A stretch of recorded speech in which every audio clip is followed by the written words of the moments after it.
Hello, my name's Julie Williams. I'm a registered migration agent with Migration Downunder, and I'm going to talk to you for those about nomination transfer, in particular the TSS or the 482 nomination transfer.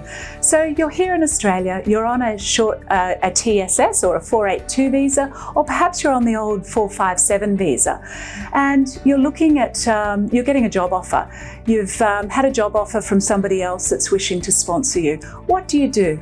Well, you can transfer your visa. And a lot of people think, oh, I can transfer my visa. That's all I need to do. We write a letter to the department and we can transfer my visa. Unfortunately, it's not as easy as that.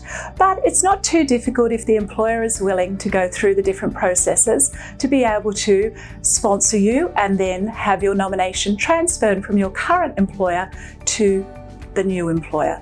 So what is required? The new employer must be set up as a standard business sponsor. And the good thing is, if the business is actively and lawfully operating, then it doesn't take too long for the sponsorship to be approved. Our current experience is a couple of weeks, which is wonderful, on average that is. And that means the business is then set up to sponsor yourself or anybody else that's on a 482 or requires a 482 sponsorship. If you're already the holder of the 482, they then have to lodge a nomination. And the nomination is nominating the occupation that you're going to fill. They also have to be able to show that they have genuinely tried to find an Australian to fit that role, as well as be able to evidence that they're going to be paying you the market rate salary that an Australian employee would actually attract. So once they've done all that, and because you're already the holder of the 482, once they lodge it and if it's decision ready, then the transfer should happen fairly quickly. There is priority given to those that are already the holders of the 482 visa.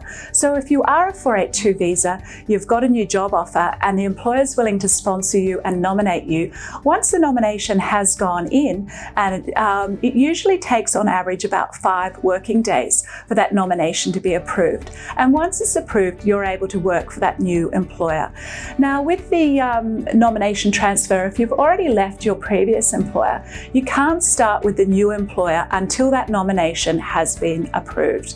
If you're already still with your current nominating sponsor, you can move within 60 days. So obviously you'll need to give notice if you've taken up a new role and the sponsorship nomination has come through. You need to give notice and you'll have time to be able to transfer across. You've got 60 days. Again, if you've already left your sponsor, be aware that you've only got 60 days before you are able to transfer and lodge a new nomination. Otherwise, you'll be in breach of that visa. So good news is, even if you are in Australia, you're on a 482 and you've got a job offer, you find that the position is more enticing, it's going to develop your career, perhaps you're getting a pay rise, then you don't have to be stuck with the same sponsor. Obviously, it could change your eligibility for permanent residency, so you're best to check that before you do go and leap into accepting a new job offer with a new sponsor. But look, stay tuned, keep update on our social media. We will continue to keep you update with any new developments in the area of the 482 TSS, and you can always refer to our website, and if you do need assistance with the lodgement of that nomination, we'd be more than happy to assist you.